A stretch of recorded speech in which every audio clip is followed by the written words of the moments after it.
స్వాగతం. మాదిగలకు పార్లమెంట్ ఎన్నికల్లో సీఎం రేవంత్ రెడ్డి ఒక సీటు కూడా ఇవ్వకుండా అన్యాయం చేస్తున్నారని మాజీ మంత్రి మోత్కుపల్లి నరసింహులు అన్నారు. పార్లమెంటు ఎన్నికల్లో ఒక సీటు కూడా ఇవ్వకుండా మాదిగ జాతికి సీఎం రేవంత్ రెడ్డి అన్యాయం చేస్తున్నారని మాజీ మంత్రి మోత్కుపల్లి నరసింహారావు అన్నారు. మాదిగలకు పార్లమెంటు ఎన్నికల్లో సీట్లు ఇవ్వడానికి నిరసిస్తూ హైదరాబాద్లో బేగంపేట నివాసంలో ఆయన ఒకరోజు నిరాహార దీక్ష చేపట్టారు.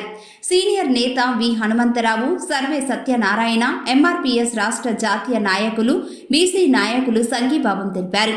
ఈ సందర్భంగా మోత్కుపల్లి నరసింహులు మాట్లాడుతూ తాను 30 సంవత్సరాలుగా రాజకీయాలలో ఉన్నానని, మంత్రిగా పనిచేశానని చెప్పారు.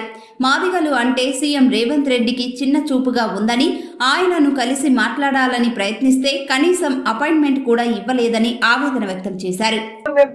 మేము అడుగుతున్నామండి, దండం పెట్టి అడుగుతున్నాం, ఒక్క సీట్ ఇవ్వండి. మా కులాన్ని మొత్తం తొక్కేస్తున్నారు.